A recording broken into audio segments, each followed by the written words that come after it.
Miguel.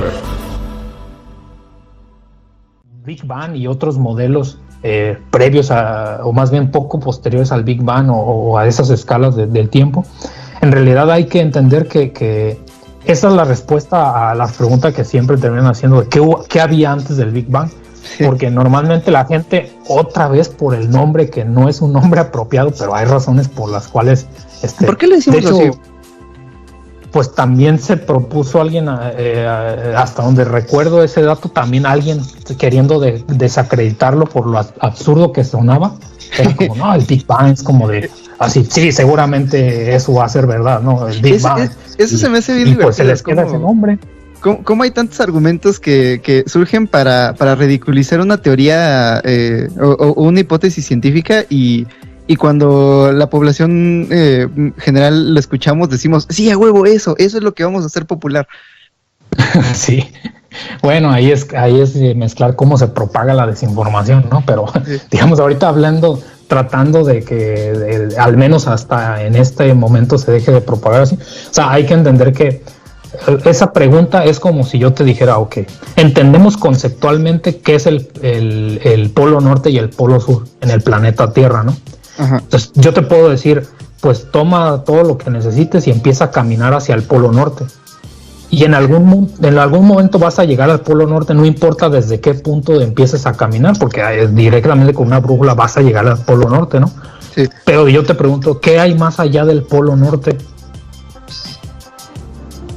O sea, una vez que llegas al polo norte ya estás ahí, no hay nada más allá del polo norte. O sea, no porque puedas formularlo como pregunta significa que va a tener una respuesta. Es como preguntar, ¿a qué sabe la luz de color rosa? ¿No? O sea, entiendo que tu lenguaje te permite construir esa pregunta, pero no significa que sea susceptible de tener una respuesta. Y en el caso del tiempacio, el detalle es que no hay universo sin que, o sea, hay que entender que esto que llamamos el tiempacio, o sea, las coordenadas del tiempo y el espacio, es el universo, o es más bien lo que contiene lo que llamamos el universo. Sí. Entonces, cuando llegas al origen, cuando tienes tiempo igual a cero, no existe un universo, o sea, el universo nace junto con el espacio y el tiempo. Fíjate. Entonces, que nunca lo había pensado así. ¿Cómo sería el universo antes del tiempo? Es una pregunta absurda. Es que no significa que esté diciendo, hay gente absurda que no. O sea, entiendo por qué hacen esa pregunta, ¿no? Sí, a lo que voy es que me encanta cómo lo pones. No porque puedes hacer una pregunta significa que tenga respuesta. Sí, o sea, pues yo podría responder como a esa pregunta, ¿a qué sabe la luz rosa? Y responder, soy un unicornio, ¿no? Pero... Sí. O sea, que hagas una respuesta a eso, no tú. Básicamente. Entonces, el universo surge como entendido como el espacio-tiempo y lo que contiene, que todavía no contenía nada, pues, o es lo que queremos entender, que es lo que empezó a contener primero, pero el espacio y el tiempo y lo que entendemos como universo surgen en el mismo instante de tiempo. Y si el tiempo inicia junto con el universo, pues no hay nada antes del tiempo, así como no hay nada antes del espacio y no hay nada antes del universo. Entonces, esta imagen de que hay un espacio vacío, porque así la puede imaginar la gente, ¿no? Un espacio vacío, no había nada, y de pronto hubo una gran explosión y todo surgió, ¿no? No, o sea, así no funciona. Ni siquiera fue una explosión, ¿sabes? Simplemente se expandió aceleradamente en todos los puntos del espacio. Y eso lo sabemos, o sea, tenemos vestigios de eso porque existe lo que se llama la radiación cósmica de fondo, que todavía al día de hoy lo podemos medir. Y es una forma de viajar conceptualmente al espacio para poder descifrar cómo es que era el universo a esas etapas tempranas y tratar de entender por qué existen las fluctuaciones que existen y saber que se requiere utilizar mecánica cuántica, porque era una etapa del espacio en el que las condiciones eran tal que tienes que usar mecánica cuántica en algo que a escalas cosmológicas actuales utiliza la relatividad general. Entonces eso me parece fascinante, que puedas aplicar mecánica cuántica a la escala del universo entero, o sea, que fueran tan extremas las circunstancias.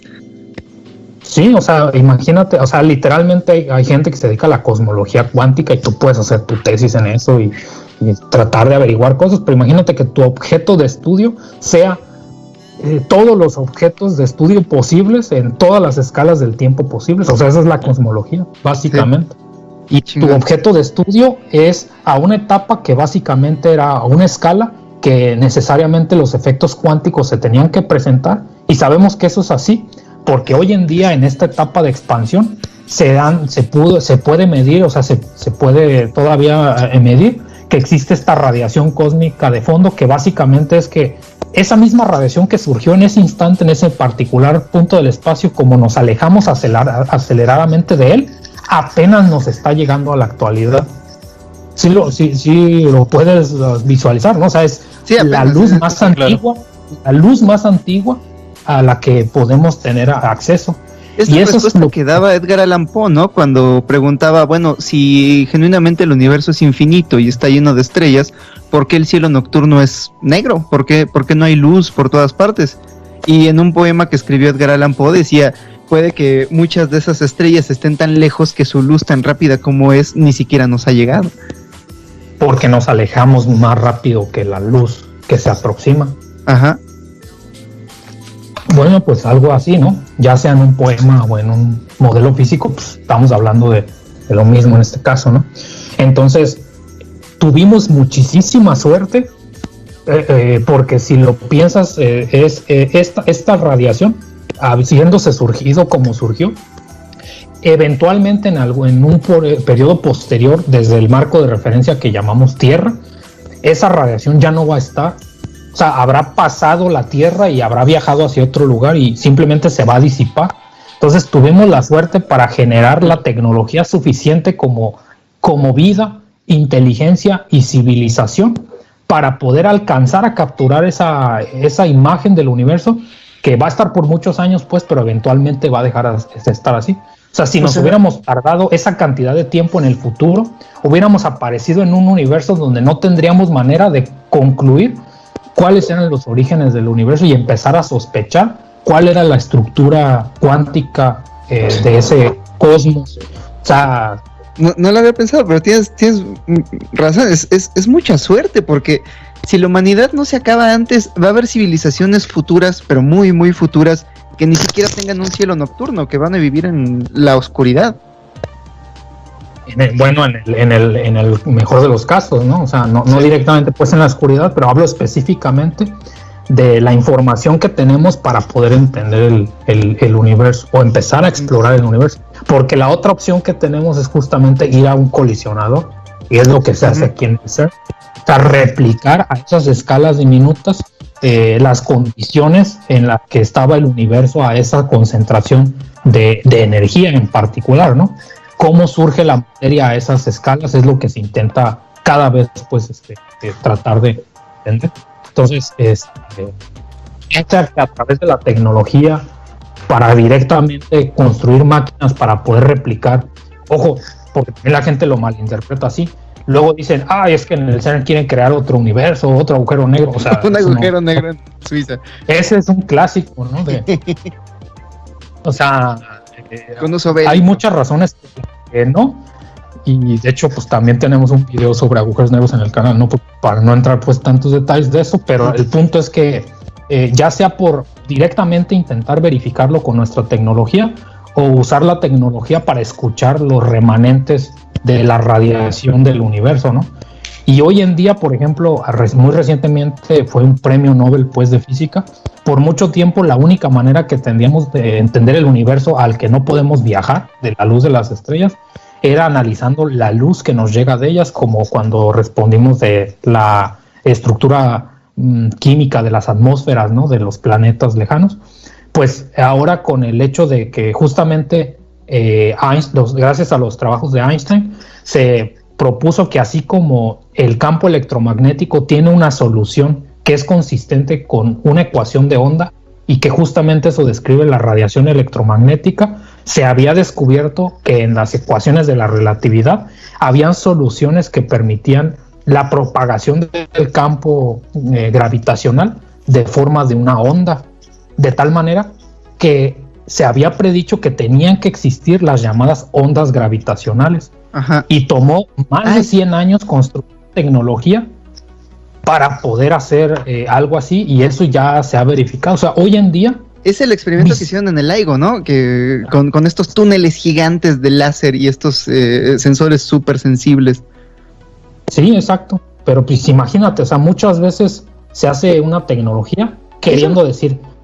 Eso sí me parece, no sé, fascinante. Cómo con estos cerebros de chango que evolucionaron para existir en tribus y para cazar, y podemos primero deducir por medio de las matemáticas fenómenos físicos que están ocurriendo a años luz de nuestro planeta, y luego crear la tecnología para comprobarlo. Eso me parece casi inconcebible.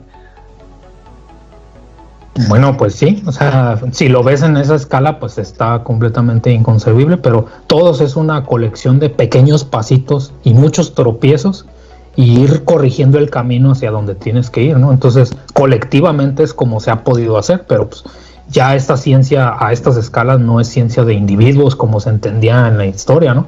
Ahora sí, no. Son centros de investigación con decenas de miles de personas con un objetivo determinado y tratar de hacer ese análisis. Pero, o sea, no solamente eso, o sea, sí es impresionante tal cual como lo dices, pero no solo eso, sino que por mucho tiempo dices, me inspiro en la naturaleza porque yo tengo visión, puedo crear visión artificial o cosas que capturen visión de manera artificial la visión, y pues creaste las cámaras y los detectores de partículas. De repente, yo tengo la audición, pues directamente me inspiro para decir, bueno, voy a crear micrófonos, bocinas y lo que sea, ¿no? Sí. Pero no hay ningún sentido, ningún órgano, nada en absoluto que nos hubiera dicho, ¿sabes qué?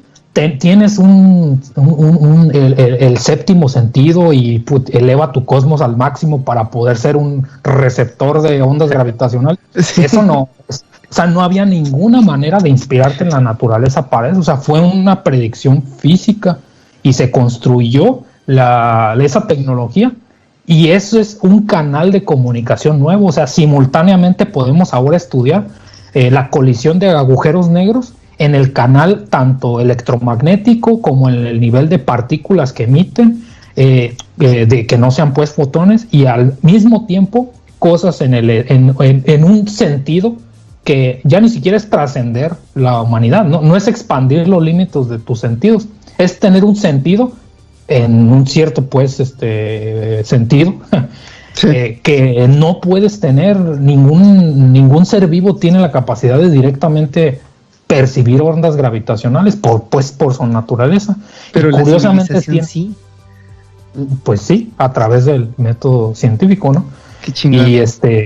Y gracias a eso es que hay, por ejemplo, ahora ya en temas de ciencia ficción, gente que invita a pensar, ¿no? Digo, piénsalo, si usamos la radiación electromagnética para poder comunicarnos, y por mucho tiempo hemos hablado de ciencia ficción de razas extraterrestres que se quieren comunicar por ondas de radio y no sé qué. Ajá, o sea, literalmente abriste un nuevo canal de comunicación que nunca jamás en la historia de la civilización que conocemos nunca habíamos escuchado. Es un nuevo sentido. Justo eso. Justo eso te iba a preguntar, que programas como el SETI, por ejemplo, están emitiendo ondas de radio al universo esperando que alguien nos responda, ¿no? Pero ¿cuánto tiempo llevamos utilizando el radio? ¿Cuánto?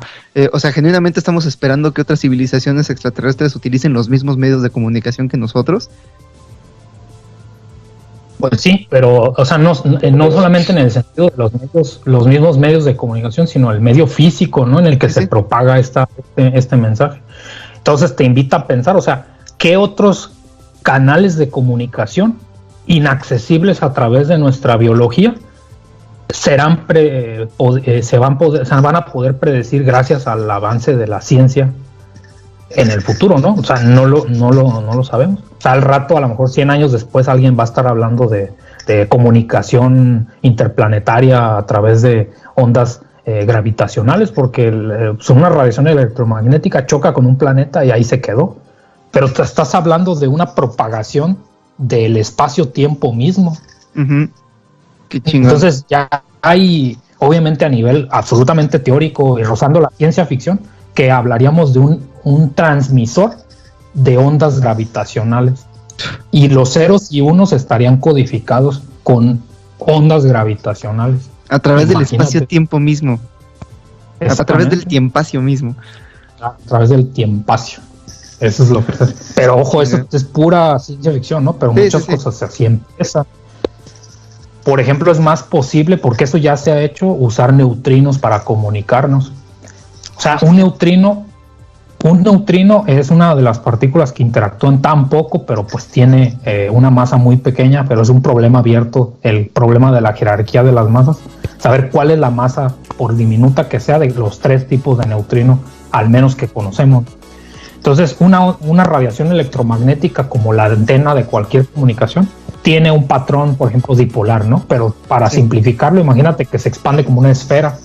Eso significa que con respecto a la distancia pierdes la potencia en 1 sobre raíz de 2. De hecho, eso fue lo que descubrió Newton, que aplica para muchas otras cosas, ¿no? Uh-huh. Total que eso significa que si tú nada más te quieres comunicar de punto a punto, tienes que encriptar tu información porque todo el mundo está recibiendo la misma información, como en un radio tal cual, una electrónica de un radio, ¿no? Sí. Todo el mundo prende en este canal y sintoniza la misma radio, ¿no?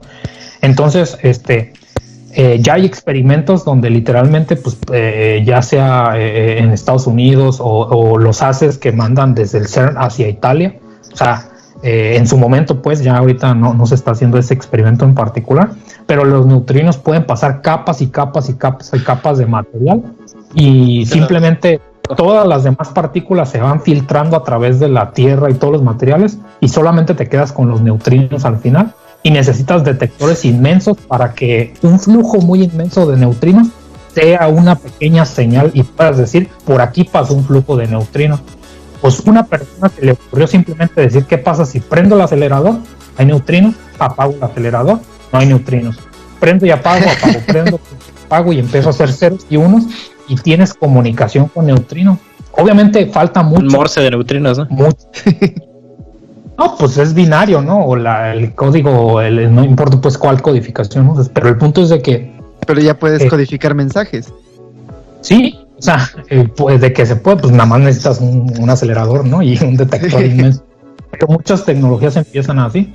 Entonces es posible que lo que tengamos sea, si eventualmente se llega a Marte y a la Luna y así, pues en vez de estar perdiendo potencia mandando información hacia todas partes cuando sabes que dónde va a estar Marte y dónde va a estar la Luna, porque le tienes que atinar, de planeta a planeta tendría sentido tener un único detector de neutrinos y un único emisor de neutrinos punto a punto, ¿no? Para hacer esa comunicación. Sí. Y ya dentro del planeta distribuirlo a través de como lo hacemos aquí en la Tierra, ¿no?